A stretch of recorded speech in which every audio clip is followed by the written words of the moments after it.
భయం అనేది ఉందా మనకి? లేదు. పోని భగవంతుడు అంటే భయం లేకపోను, కనీసం ఇది చేస్తే అది మళ్ళీ నాకే తిరిగి వస్తుంది, మంచిది చేస్తే మంచిది, చెడ్డది చేస్తే చెడ్డది, నాకే తిరిగి వస్తుంది అన్న విచక్షణని మర్చిపోతున్నామా లేదా? మర్చిపోయి జీవించడానికి కారణం ఏంటి అంటే జ్ఞానం లేక. అమ్మ, ఇప్పుడు మనం ఒక చెడు చేస్తున్నాం, మన ఇంట్లోనే అత్తాగోడలది తీసుకుందాం అంటే ఏమవుతుంది, అక్కడ మనము అనవసరంగా తిట్టడం, అనవసరంగా నిందలు వేయడం, ఏదో ఒకటి చేస్తూ ఉంటాం. అంటే మనకి తెలుసు నువ్వు ఏ కర్మ చేస్తే అదే నీకు వస్తుంది, ప్రతిదీ తెలుసు. మంచి చేస్తే మంచి వస్తుంది, చెడ్డ చేస్తే చెడ్డ వస్తుంది, అన్నీ తెలుసు. కానీ తెలిసి కూడా దాన్ని మర్చిపోయి మనం ప్రవర్తించడానికి కారణం ఏంటంటే జ్ఞానం లేకపోవడం. మరి ఆల్రెడీ ఆ జ్ఞానాన్ని భగవంతుడు మనకు పెట్టిండు. ఏ జ్ఞానం? విచక్షణ. అంటే ఇది మంచిది, ఇది చెడ్డది, ఇది చెడ్డదని తెలుసు, ఇది మంచిదని తెలుసు. ఈ ఆలోచించే శక్తి ఒక పులికి కానీ, ఒక కోడికి కానీ, ఒక మేకకి కానీ ఇది మంచిది ఇది చెడ్డదని తెలుసా అండి? మనం ఇద్దరం కలిసి మాట్లాడుకుందాం, నేను ఒకదాన్ని కాదు, తెలుసా? తెలియదు. వాటికి వీటికి తెలియదు. ఎందుకు తెలియదు? భగవంతుడు పెట్టలేడు. అందుకే భగవంతుడు అన్ని జన్మల కంటే గొప్పదైంది మానవ జన్మ అని ఉత్తనే మాట్లాడుతున్నాం. గొప్పదే, కానీ ఏం ఘనకార్యం చేస్తున్నాం? చేయట్లేదు. మళ్ళీ జంతువుల లాగానే జీవిస్తున్నామా లేదా? అవి ఎట్లా చేస్తున్నాయో మనం అట్నే చేస్తున్నాం. ఏమైనా తేడా ఉందా అంటే తేడా ఉండాలి. ఇప్పుడు కోడికి మేకకి మంచి చెడు తెలియదు, ఏ జీవికి మంచి చెడు తెలియదు. తింటేనేమో దొరుకుతున్నది, నిద్ర వస్తే వంటుంది, మళ్ళీ పొద్దు అంటే తన సహజమైన కార్యాలు జరుపుతుంది. కానీ అన్ని జన్మల కంటే అవన్నీ జన్మలు ఎత్తిన మనం కూడా కోడిగా పుట్టినాం, చీమగా పుట్టినాం, దోమగా పుట్టినాం, అన్ని ఎత్తినాం. జన్మల నుంచి అన్ని జన్మలు ఎత్తుకుంటూ ఈ జన్మ వరకు మనం అర్హతని సంపాదించుకున్నామండి. అర్హత ఇంత తొందరగా ఇంత ఈజీగా రాదండి. మానవ జన్మ అందరికీ రాదండి. మానవ జన్మ వచ్చినా కూడా ఈ ధ్యానం దగ్గరికి రాదండి. మళ్ళీ ఇది వినే భాగ్యం దొరకదండి. మరి మీకు వచ్చిందంటే మీరు గొప్పవాళ్ళండి. ఎందుకు అంటే జన్మల నుంచి ఎన్నో పూజలు చేసి, ఎన్నో వ్రతాలు చేసి, ఎన్నో నోములు చేసి భగవంతుని మెప్పించి ఈ జన్మకు వచ్చినాం. ఈ మనిషి జన్మలలో కూడా ఎన్నో ఉంటాయండి. మరి ఇక్కడికి మనం వచ్చినాము అంటే మంచి ఏదో చెడ్డదని తెలిసి చేస్తున్నాము. ఎందుకంటే మనసు ప్రభావం. మనసు చంచలంగా ఉంది, శుద్ధి లేదు. ఇక్కడ ఇన్నంతసేపు ఏమనిపిస్తుంది? పోయినాక నా కోడల్ని మళ్ళీ కోడలు ఏమనుకుంటుంది? ఇక్కడ ఇన్నది కోడలు ఇక్కడనేమో ఒక ఇంటి కోడలు ఇంటుంది, ఇక్కడనేమో ఒక ఇంటి అత్త ఇంటుంది. ఆ అత్త ఏమంటుంది? నేను కూడా నా కోడల్ని. ఇక్కడ ఇన్నంతసేపు ఎలా ఉంటుందంట అండి, ఇక్కడ మనము భగవంతుని గురించి తెలుసుకుని అంటే భగవంతుని చేరే మార్గం. ఈ జీవుడు, మనమందరం ఎవరమండి? జీవులం. ప్రాణము ఉంది లోపల. కాబట్టి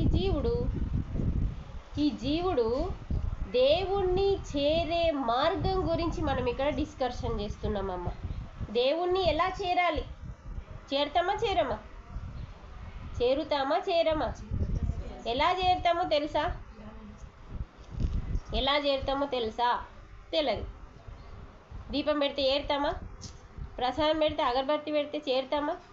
అసలు ఇవన్నీ ఎందుకో తెలియదు. ఫస్ట్ ఎందుకు దీపం పెడుతున్నామో తెలియదు, ఎందుకు అగరబత్తి అందరు పెడుతున్నారు, నేను పెడుతున్నా.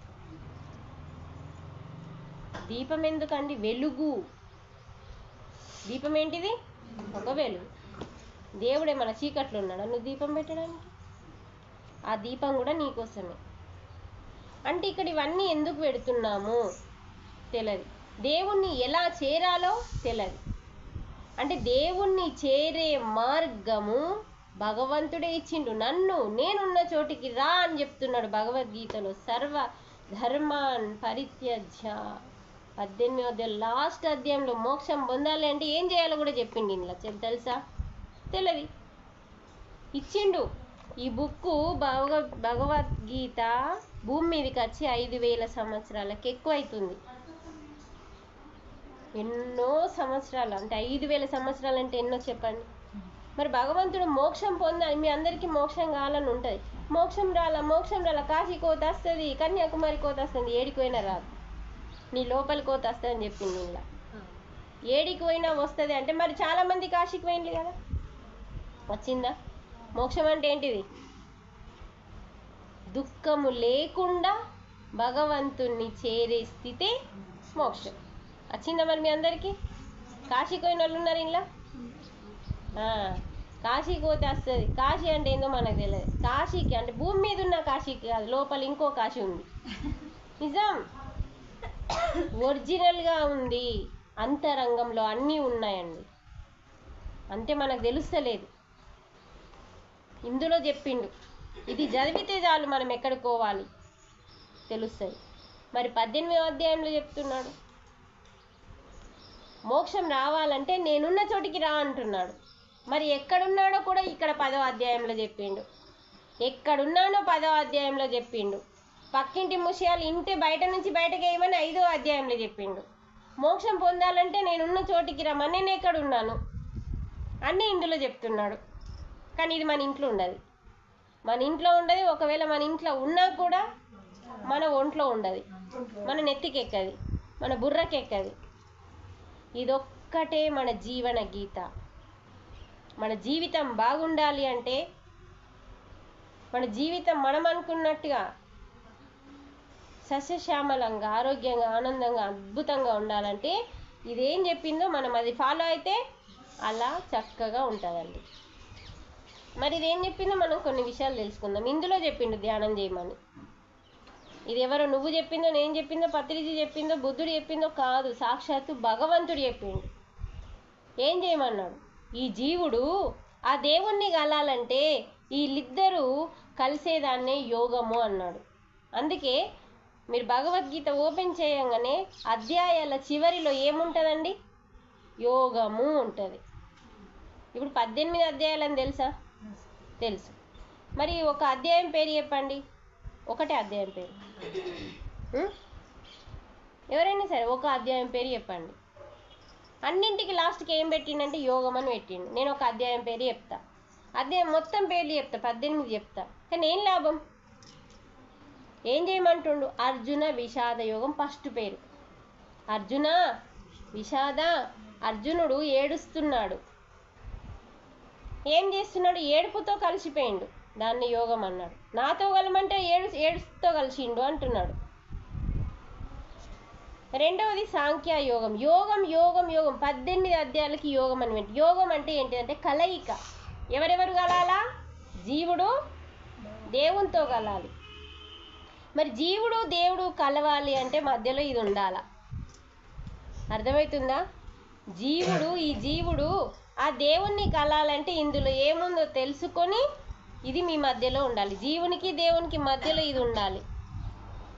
సరే, నాకు చదువు రాదు, మేము వస్తాం చెప్పడానికి, ఇది చదవాల్సిన పని లేదు కదా అమ్మ. మరి అంటారు, ఇది కూడా అంటారు కదా నాకు చదువు రాదని.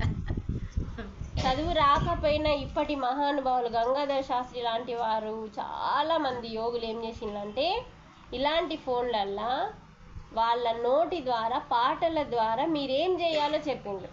నేను మాటల ద్వారా చెప్తున్నా, వాళ్ళు పాటల ద్వారా చెప్పిండ్రు. వింటే చాలు, ప్రతిరోజు అది వినాలి. 100 సార్లు, 1000 సార్లు, లక్షల సార్లు వినాలి వినాలి వినాలి భగవద్గీత. అలా వింటే అర్థమవుతుంది. అందుకనే మనకి ఇక్కడ ఏం చెప్తుందంటే మనం ఎందుకు ధ్యానం చేయాలి? ఎందుకంటే దేవుణ్ణి చేరాలి కాబట్టి. మరి ఇప్పుడు ధ్యానం చేయాలి ఎందుకు?